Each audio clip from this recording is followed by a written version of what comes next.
The 48 loss of power. প্রথম নিয়ম, never আউটশাইন the master. এই নিয়মের অর্থ হলো, যারা তোমার মাস্টার বা তোমার থেকে উচ্চ পদে আছে তাদের সব সময় নিজেদের শ্রেষ্ঠ ও বুদ্ধিমান মনে করতে দাও। তাদের খুশি করার চেষ্টায় নিজের প্রতিভা অতিরিক্তভাবে প্রদর্শন করো না, কারণ এর ফল উল্টো হতে পারে। তারা তোমাকে ভয় করতে শুরু করবে, তোমার উপর সন্দেহ করবে এবং তোমাকে নিজেদের প্রতিদ্বন্দ্বী ভাবা শুরু করবে। তোমার মাস্টার বা তোমার থেকে উচ্চ পদে থাকা লোকজনদের সবসময় স্মার্ট এবং সুপিরিয়র মনে করো।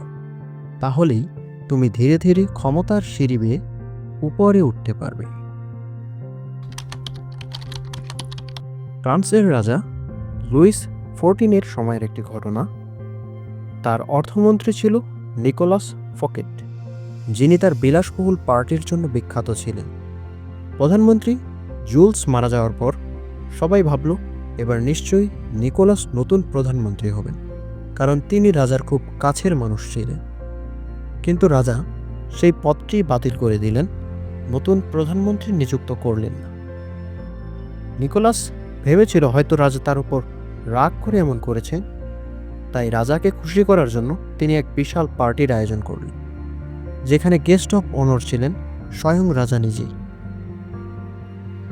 পার্টিটি ছিল অনবদ্য, চমৎকার খাবার, অসাধারণ সাজসজ্জা, এমনকি বিখ্যাত লেখক মলিয়ের নিজে এসে একটি নাটক লিখেছিলেন।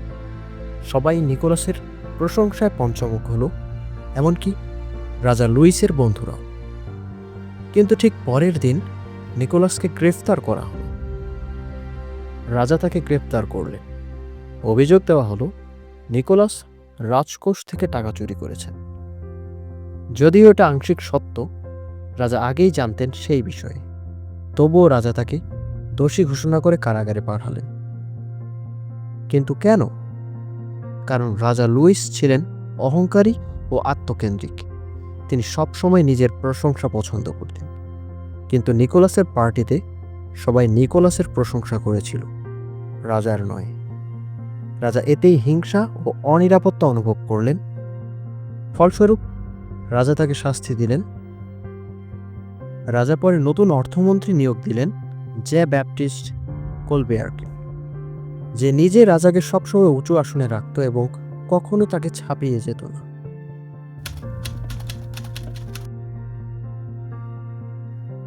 16 শতাব্দীর ইতালীয় জ্যোতির্বিদ ও গণিতবিদ গ্যালিলিও গ্যালিলি ছিলেন বুদ্ধিমান, কিন্তু আরও বুদ্ধিমত্তার সাথে তিনি জানতেন শাসকদের খুশি রাখতে হয়। গ্যালিলিওর যুগে রাজা বা শাসকরা জ্ঞান নয়, বরং খ্যাতি ও সম্মান চাইতেন। তাই গ্যালিলিও তার আবিষ্কারগুলো সবসময় রাজপরিবার বা ধনী পৃষ্ঠপোষকদের নামে উৎসর্গ করতেন। যেমন তিনি সামরিক কম্পাস বানিয়ে তা গণজাগা পরিবারের নামে উৎসর্গ করেন। তার লেখা বই উৎসর্গ করেন ম্যারিস পরিবারকে, যারা ইতালির সবচেয়ে ধনী ও ক্ষমতাবান ব্যাংকার পরিবার ছিল। পরে তিনি জুপিটার গ্রহ ও তার চাঁদের আবিষ্কার করেন এবং বলেন এই চাঁদগুলো আসলে ম্যারিস পরিবারের প্রতীক। এই প্রশংসায় ম্যারিস পরিবার এতটাই খুশি হয় যে গ্যালিলিওকে তাদের রাজসভায় রাজ দার্শনিক ও রাজগণিতবিদ ঘোষণা করে এবং তাকে রাজকীয় বেতন দেওয়া হয়। গ্যালিলিও বুঝেছিলেন শাসকরা জ্ঞানে নয়, বরং নিজের নামে বড় হতে চায়। তাই তিনি তাদের নামকে মহিমান্বিত করলেন এবং তার পুরস্কার পেলেন সম্মান, অর্থ ও নিরাপত্তা। সব মানুষের অনুভূতির কদর করো, এটা দরকার নেই। তবে যাদের অনুভূতি তোমার উন্নতির জন্য গুরুত্বপূর্ণ, তাদের নিরাপদ অনুভব করাও। তাদের কাছে নিজেকে কখনো হুমকি হিসেবে উপস্থাপন করবে না। যদি তুমি বুদ্ধিমান হও, নিজেকে সামান্য কম বুদ্ধিমান দেখাও।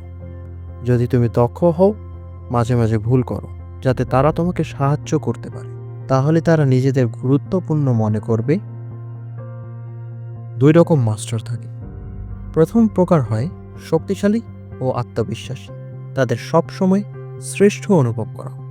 এবং দ্বিতীয় প্রকার হয় দুর্বল ও ভীতু, তাদের সুযোগে পরাস্ত করো। একজন সত্যিকারের বুদ্ধিমান জানে কখন মাথা নিচু করতে হয় এবং কার সামনে নিচু করতে হয়। তাই তোমার মাস্টারকে ছাপিয়ে যেও না, তাকে বড় অনুভব করাও, তবেই তুমি সত্যিকারের ক্ষমতায় উঠতে পারবে।